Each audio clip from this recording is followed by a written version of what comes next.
Today we are working on a Stihl 024AV wood boss. The chainsaw was starting to run, but the motor kept on wandering. It would never set still. I tried to adjust the carburetor, it wasn't happening. The only bad thing about these old 024s is these carburetors have been discontinued. So your next step would be to try to rebuild the carburetor.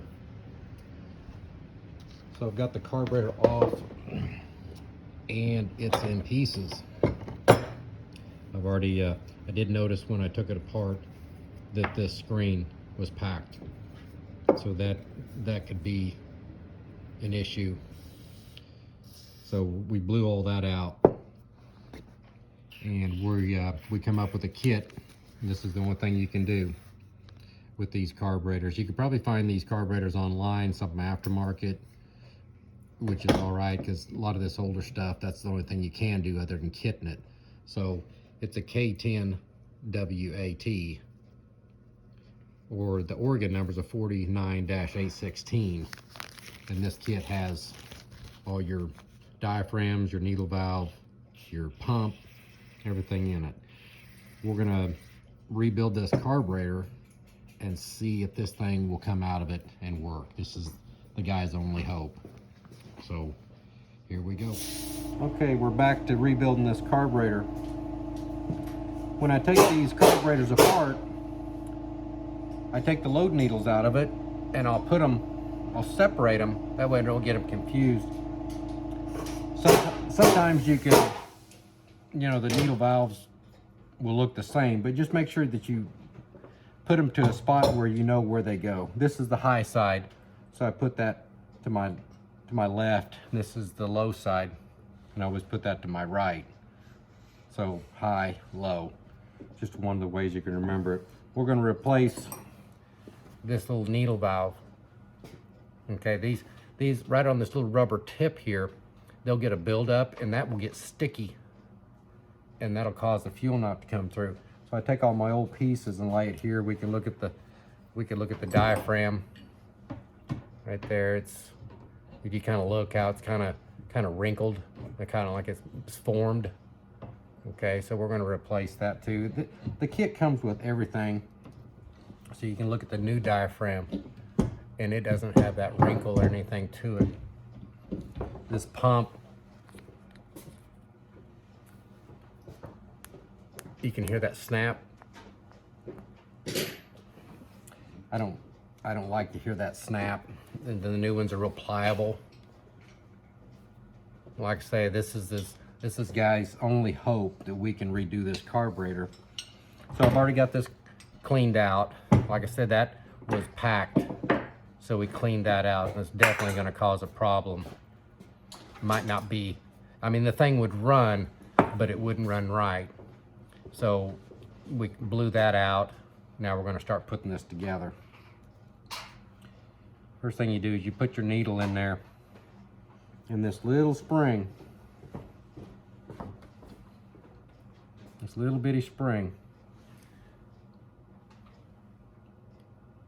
goes in that small hole right there. And this is kind of tedious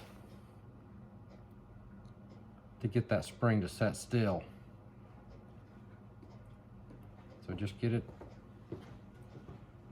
to stand up.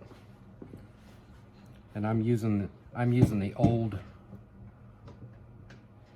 one, because this carburetor is a Walbro, but this one's already set up, and usually I don't have much problem. But I don't rebuild carburetors very often because this is just a special case. So there's a little dip inside of that. There's a little hole in it, and that's where that spring goes. Just reach that. There's a little fork on the end of it. Just make sure that spring sets up. Reach down underneath your needle valve. See, and I just dropped that spring. And this might take you a few goes at it to get this back together.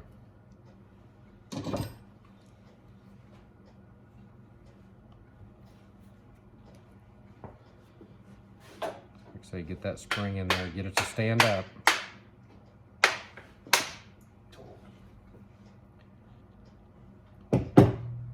Grab your little piece that hangs onto your needle valve and just try it again.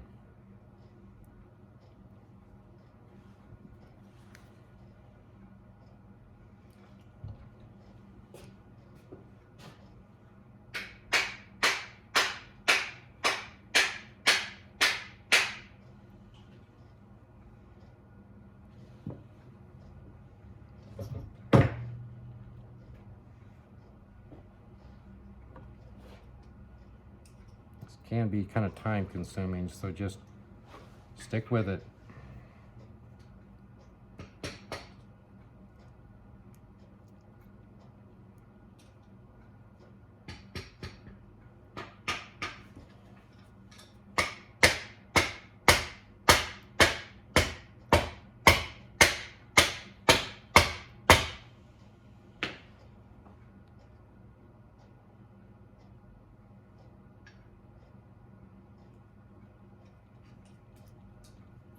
Okay, we finally got that in. There's a little screw that holds this down.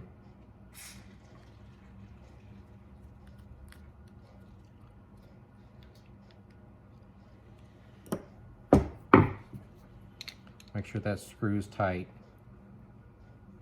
You don't have to do it super tight, but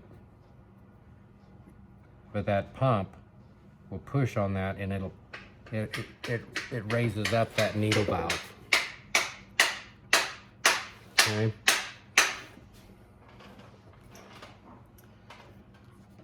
Okay, you put your gasket on first on your pump side.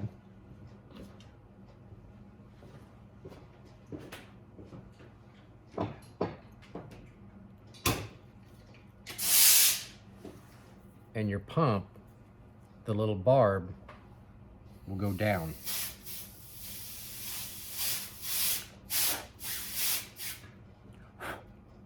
Okay, and this is the cap that goes on the back side of it.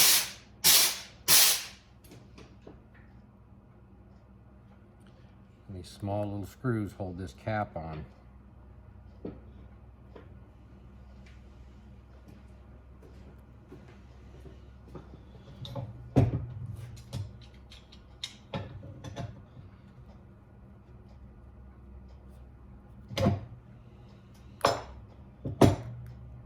I don't do this very often. This is just a special case because you can't, these carburetors are hard to find. And if you do find one, they're gonna want $100 or better for a carburetor. And most of the time people don't fix them because of that. They say, well, I'll just go get a new one.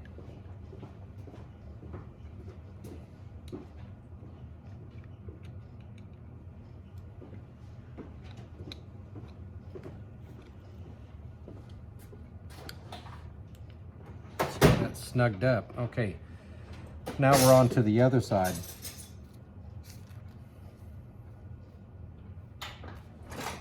So I get my diaphragm. The diaphragm lays in there just like that. Okay, and then when you get these kits, they come in, you know, they have different gaskets because they're you have kind of some different varieties. So just compare your gasket to your old one. Just to make sure you're getting the right one. So this looks like this is gonna be the one. So just lay that on there.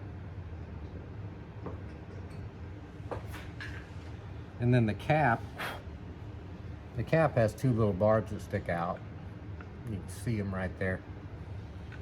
And then it's got a little oval place on top, and just match that up.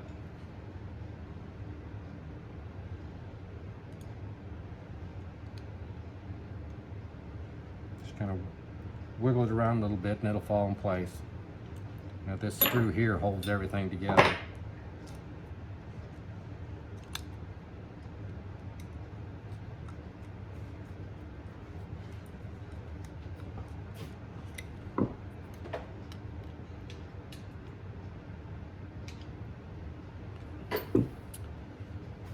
Okay, now we're going to start putting our load needles back in.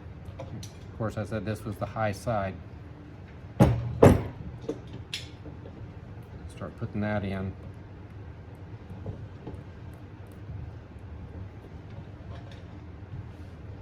And this is my low side.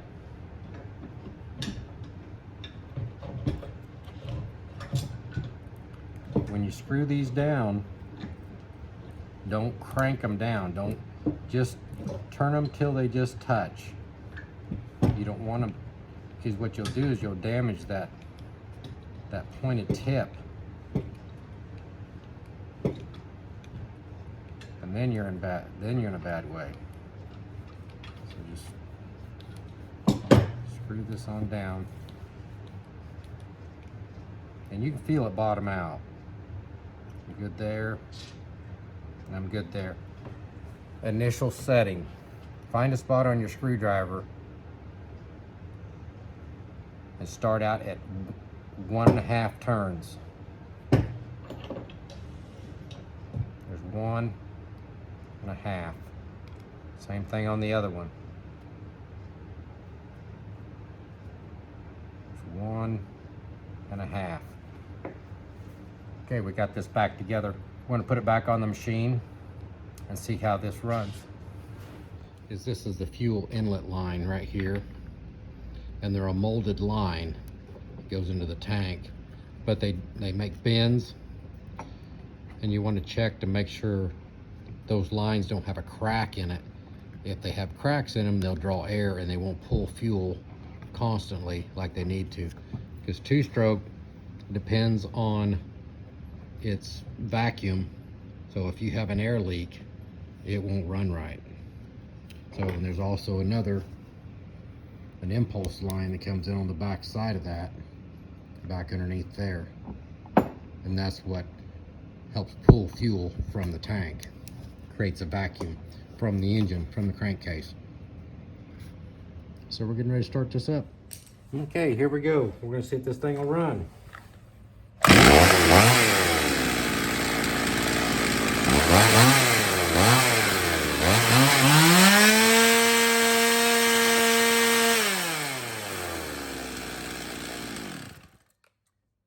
Not too bad. Sometimes when you get these carburetors back together, you got to tweak them just a little bit. You know, if they don't come up on throttle like what you just heard, you got to squeeze that high side in a little bit till you get that RPM like you're looking for. When it comes back down to an idle, you want it to sit there and idle smoothly. You know, and if you go to gas it and it wants to fall on its face, you got to back your low side out just a little bit, maybe about 1/4 of a turn. Work with your throttle screw, kind of get it to where you want. You don't want the chain to spin while it's sitting there idling. It's not what you want. Somebody gets in the way, it hits their leg, something like that. So this guy's going to be okay. Fortunately, we was able to get this thing rebuilt, and it works okay for him. Please like and subscribe to my channel. Thank you.